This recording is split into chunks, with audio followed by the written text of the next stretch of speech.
This is Jonathan Agit here for Pro Boxing Fans, joined by John Fury here in Dusseldorf, of all places, ahead of Roman Fury's fight this Saturday on the Kabayel Knyba card. John, good to see you. How was your Christmas and New Year's? Happy New Year to you. Happy New Year. Nice to see you. Here we are again in my favourite place, Dusseldorf. Well, I've been seeing today, people have definitely not forgotten what happened here 10 years ago. You're getting some good love and appreciation from the fans. Best night of our boxing life, here in Dusseldorf. And we've got fabulous weather, German people here, it's a lovely place. Dusseldorf's a beautiful city near the river, and just glad to be back here. It's surreal. I can't believe 10 years has passed. I can't really look in the mirror though. I know 10 years has passed then. But isn't so good to be back in Dusseldorf, yeah. Well, 10 years ago, I'm sure you wouldn't have thought you'd have another son fighting, or maybe you would have. But Roman Fury, he was telling me just then, had a bit of a frustrating year last year, but he's looking to really push on this year. I know you've been working hard with him behind closed doors. What can we expect from Roman's career? Well, to be honest with you, it's a catch-22 this time because camp hasn't gone well because of the bad flus that's been about, and he picked up a bad virus about 3 weeks ago, and Tyson had the same virus and it made him very ill, made Roman very ill, so we had to cut training short, a few weeks just to rest him up, so not ideal, but we're here. We need the work.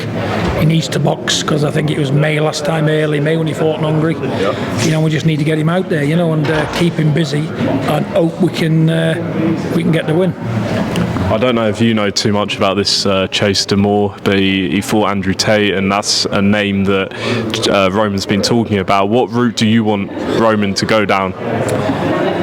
Obviously, looking at the Andrew Tate, Chase D'Amour thing, they're not boxers, these guys.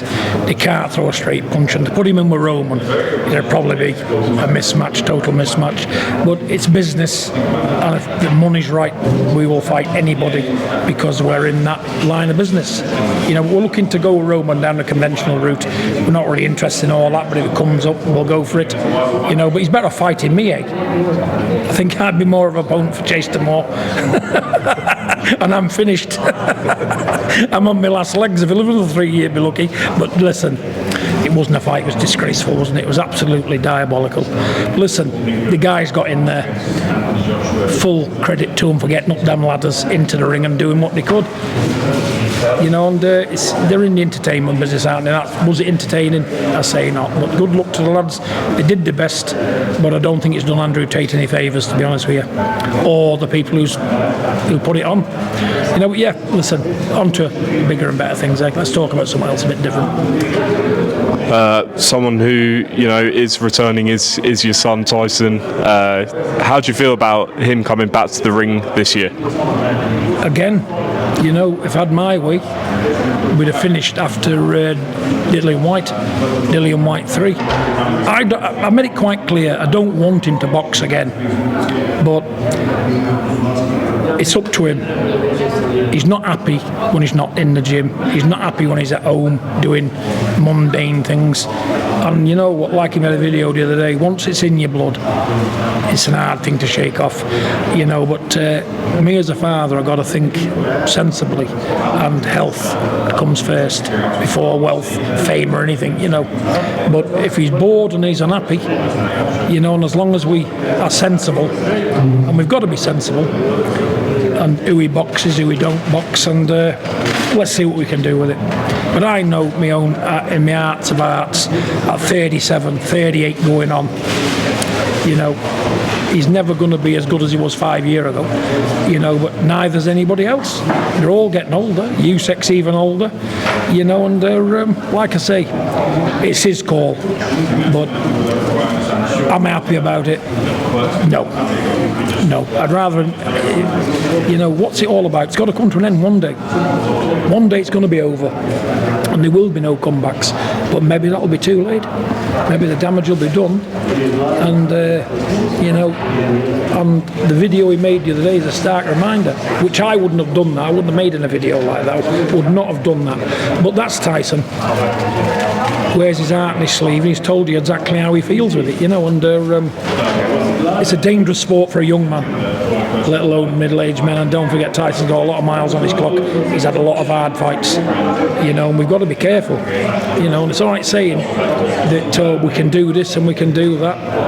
When you're under them lights, it's a lot different. When it's for real, and the only time you've not got it anymore is not in the gym. It's under them lights when it's for real, and there's nowhere to go. Then it's too late. I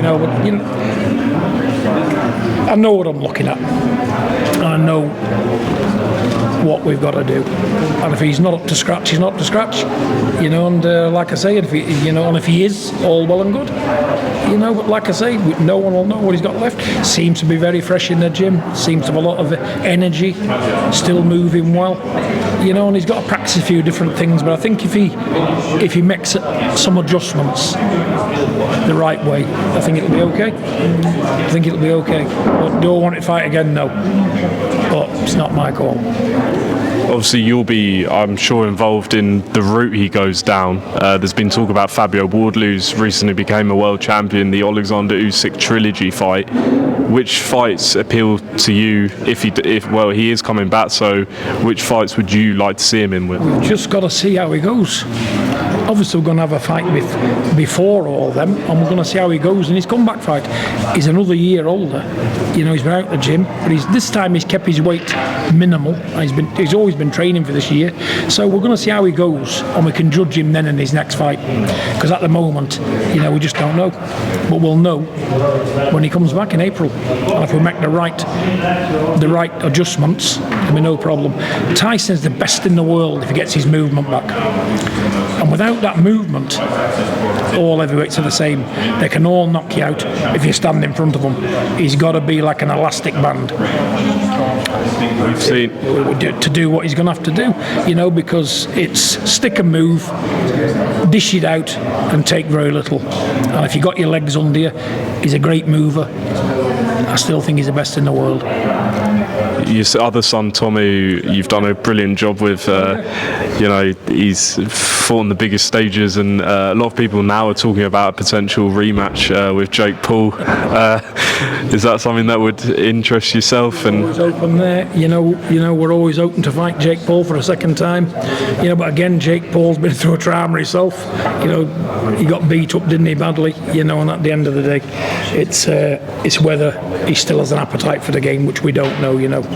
But again, kudos to Jake Paul. For getting him with a man like AJ, because I've stood in front of AJ. He's a human giant, and he's a very scary-looking guy. So, fair play to Jake Paul. He's got a pair, hasn't he? I always knew he had that anyway. And you know what? The kid did the best he could, didn't he? And I never thought he'd go 6 rounds either. I didn't. So, fair play to you, Jake Paul. Good lad.